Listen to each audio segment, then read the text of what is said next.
Australia is one of the few continents in the world that doesn't have any native big cats. But if you caught Shane's last episode, you'll see that that may not be the case. Check this out. Throughout New South Wales and Victoria over the last few decades, there have been literally thousands of reports of black panther sightings, attracting widespread media attention. Not just sightings, but photos and videos as well. So come with me today out bush as we go looking for the big black panther that's been spotted in my local area, just near Sydney, Australia. Here we are at the foot of the Watagan Mountains, where the big cat has been spotted, and I've brought a trap along with me and I'm about to set it up not far from where the cat's been sighted along a game trail where about 3 or 4 tracks lead. Now, I haven't ruled out that it could be a massive feral cat. Have you seen how big some of those cats can get? So this trap probably isn't big enough to catch a panther if it's a full-size panther, but if it is a massive feral cat, then the trap will be big enough for that. Now, this area is infamous for its massive packs of very big and very aggressive wild dogs. So I've employed my little mate here, Benson. He's 12 years old this year. He's still as strong as anything. As an extra set of eyes, ears, and if necessary, a powerful set of jaws and teeth as well to defend ourselves if we do come across any wild dogs in this area, any big feral cats, or even possibly the panther.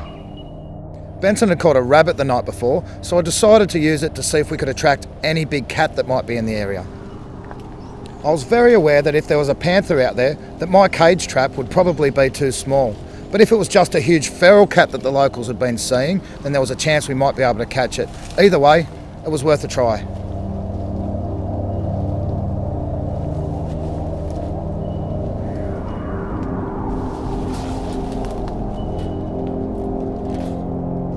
Just a bit of info on your panthers. Well, the one around here has been spotted during the day on a few occasions, and other cats have been spotted getting around during the day, which would make them diurnal, as opposed to most panthers, which are nocturnal, coming out at night. Now, these panthers are said to be extremely intelligent. They hide really, really high in trees during the day and suss out all their targets that they're going to come out, that they're going to be hunting for the next day, their prey.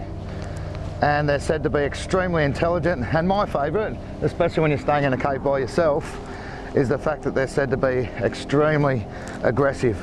So I'll be keeping a very, very close eye out throughout the night, and I doubt I'll be sleeping too well. But you've got to be in it to win it.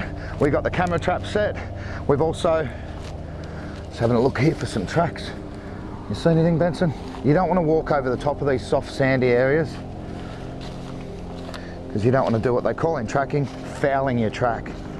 Now, I've been practicing making my own panther tracks so I can get to know the tracks intimately, but it wasn't long until we were following potential panther tracks for real. So with the big cats, the claws are generally retracted unless they've just pounced on something, and then the claws will come out in the track. But one really distinctive characteristic is this M shape, if you like, at the back of the paw. And it's a large paw, and it really turns out to be quite square, the cat tracks. And this would be the left front paw. The front paws are larger than the back paws, probably because they're used more for grabbing and for climbing. And with dogs, they're really quite even on the front, but with a panther or any of the cats, it's a little bit uneven, and often the inside 2 claws here are a little bit longer, probably because they're linked to the main muscle, which is going to grab the tree, lock on, and they're going to use that strength rather than these 2 claws here as the main strength for climbing up trees and taking things down. Bang, you've got that which is linked up to all these muscles in the forearm. I've just put the lighter down here so you can see the size of these tracks here. Now, they could be an average size wild dog. They're a little bit hard to see because they've been distorted a bit. Whatever it is either had a scratch there or it's taken off, or if it was a large cat, what it might have done is jumped upwards and landed to try and grab a bird, or maybe a squirrel glider or a possum coming through this area on one of the trees, and as it's landed, its claws have still been out, and that's where you see those claws in that track there. Now, panthers spend a lot of their time up high in the trees, Now there's been evidence in Australia of gutted cows and sheep being found up to 6 metres high up in trees. There's also been scratch marks found all over those same trees. So I definitely reckon this area here is a good spot to start trying to look for the local black panther. I've just spotted these massive scratches on the trees. Come on, Benson, heel. Good boy. Can you see those? And this has been used quite a bit. Not for a while though. You can see those scratches there. Now this time of year you're not going to get goannas, the large lizards in this area. They've gone into a bit of a hibernation, or a torpor they call it. You are going to get possums, but these scratches look like they were made by something bigger than a possum.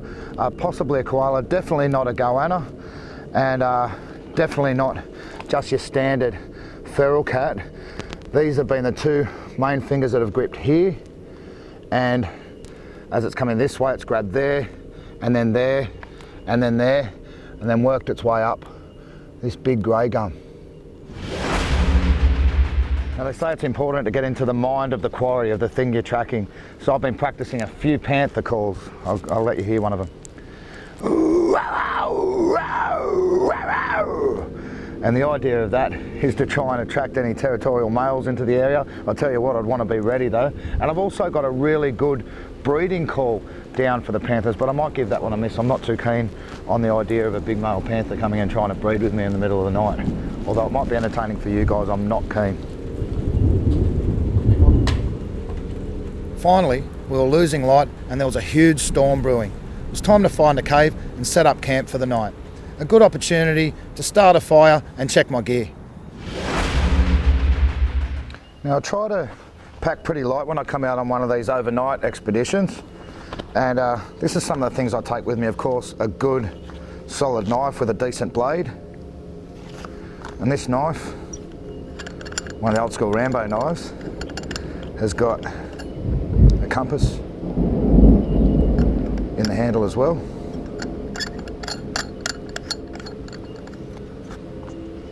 When I'm out at night I carry that on my belt. Decent headlamp, and I'll just wear that around my neck, and I usually use that as a spare.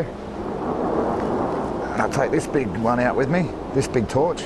It's a beauty, works really well, and it can double as a weapon if I need to defend myself from wild dogs or anything else that I might come across while I'm out here. Now this is wire, which also doubles as really strong rope, and it can blend in with the vines, so it's not going to give your position away where you've set up a trap. Measuring tape, really important. Measuring the stride between where an animal put its first track and then its second track, and then you can follow it over the grass or over the rocks. Got a little pair of binoculars, very handy. And a magnifying glass for your bush detective work. You can get in there and have a look at the fine details of tracks, or where something may have trod on some grass or trod on some mud and created a discoloration. You can get in there and have a really good close look. Now this stuff's a bit more exciting. This is a bit of river gum, which is a really heavy and dark wood. And this is the heavy end, the club end, if I have to defend myself with something coming at me. And here is the last resort, and this sharp point, which I'd use to defend myself. I have this next to my bed, and if something was to come charging at me, a wild dog, or up in the Ourimbah area as we've seen, a large feral cat or possibly a panther, I could use this to lunge in and go straight through the chest cavity of whatever attacked me and Benson in the night. I've also knocked up this shiv out of an emu bone. I did this one a while back. And Guymea lily scarp, which is the centre scarp that comes out of the centre of a really large lily that we get around here called Dorianthus excelsa. I've used a bit of rope that I've made there, and then just put in the bit of emu bone as a handle, and again the same idea, to be able to defend myself if I need to, if something comes out at me in the scrub at night.